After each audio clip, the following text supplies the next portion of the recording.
नमस्कार दोस्तों। आज हम डिस्कस करेंगे एक नया चैप्टर जिसका नाम है स्टैकिंग ऑफ बुक्स। क्या आपने सोचा है कि आपकी पढ़ाई की एफिशिएंसी बढ़ाने में किताब किस तरह से रखी है, इसका भी एक रोल होता है। आज हम आपको बताएंगे कि किताबों को आप किस तरह से रखें और उसमें आपको किस तरह से पेजेस और किताब की स्टैकिंग करनी है। जनरली ये देखा गया है कि हम जो किताबें कई बार ज़रूरी होती हैं उसको हम सबसे नीचे रख देते हैं। तो किताबें रखने के लिए सबसे पहले आपको ये ध्यान रखना है कि आपकी सारी बुक्स वर्टिकल पोजीशन में हों और साइड बाय साइड हों, जिससे कि आपको जो बुक निकालनी हो वो आपको सामने से दिख जाए और उसके कारण आपको दूसरी बुक्स को शिफ्ट नहीं करना पड़े।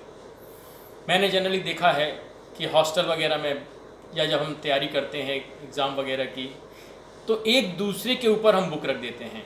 तो आपने देखा कि सबसे नीचे जो बुक रखी होती है उसका इस्तेमाल सबसे कम होता है और हम उसको निकालने में एक रिलक्टेंस या इनर्शिया टाइप का होता है और हम उसको अवॉइड करने के लिए वो इन्फॉर्मेशन किसी और बुक से या कॉपी से देखने की कोशिश करते हैं और उस बुक का इस्तेमाल लगभग निल हो जाता है।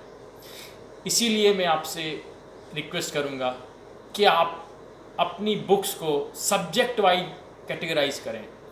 अगर आप जेई दे रहे हैं या नीट दे रहे हैं तो आपकी बुक्स मैथ्स की अलग होनी चाहिए, फिजिक्स की अलग, बायोलॉजी की अलग और केमिस्ट्री की अलग। या फिर आप सिविल सर्विसेज की तैयारी कर रहे हैं तो आपका जो ऑप्शनल सब्जेक्ट है उसकी बुक्स अलग रखिए और जनरल स्टडी और ऐसे की बुक्स अलग रखिए।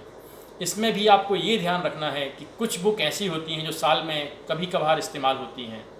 जैसे मैं आपको बताऊं, यूपीएससी के लिए ऐसे लिखने वाली बुक आपके मेंस के काम ज़्यादा इस्तेमाल होती है, या बहुत सारी बुक्स जो आपकी इंटरव्यू के लिए, गाइडेंस के लिए इस्तेमाल होती हैं, वो आपकी साल में एक बार यूज होती हैं। लेकिन कुछ किताबें आपको हर घंटे हर मिनट इस्तेमाल होती हैं। जैसे कि मैं बताऊँ आपको डिक्शनरी।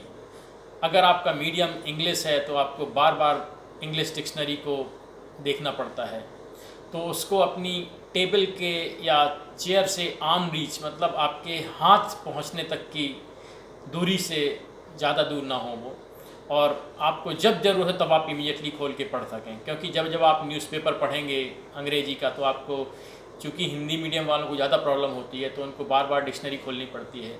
इसी तरह मैथ्स में, फिजिक्स में या केमिस्ट्री में आपको फार्मूला देखना पड़ता है, तो फार्मूला बुक आप अपनी टेबल के आसपास ही रखें।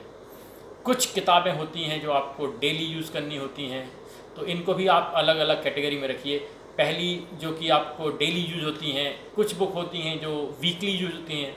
तीसरी जो बुक है आपको कभी कभार साल में इस्तेमाल होना पड़ता है उनका, तो आप जो सबसे पास रखें वो डेली वाली बुक रखें और थोड़ा दूर या अलमीरा में आप वीकली यूज़ होने वाली बुक्स और कॉपीज़ रखें। और जो साल में एक आध बार इस्तेमाल होनी उनको आप लॉफ्ट में या कहीं अलमीरा में या दूर ऊंचाई पर भी रख सकते हैं। कोई बुक जो आपकी बहुत ज़्यादा इस्तेमाल होनी उसको बहुत दूर ना रखें, क्योंकि आपका उसका इस्तेमाल कम हो जाएगा और आप उसकी जगह कोई दूसरी अन्य बुक को इस्तेमाल करना चालू कर देंगे और एक इनर्शिया जो रिलक्टेंस होता है वो आपको हावी हो जाएगा।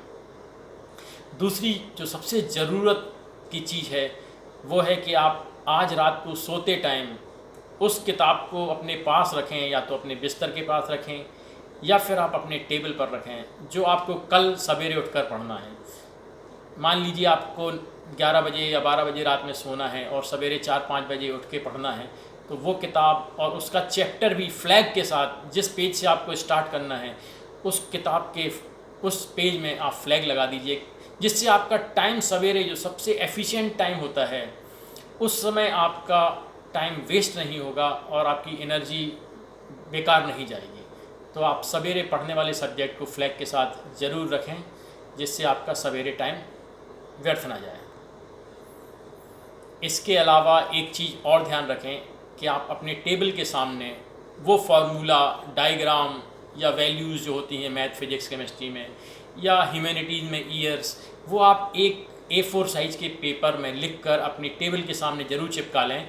क्योंकि जब आप उसको दिन में 10 बार देखेंगे तो जब आप एग्ज़ाम में जाएंगे तो आपके दिमाग में वो, आपका जो ब्रेन है वो आपके स्नैपशॉट लेता है उस पेज का।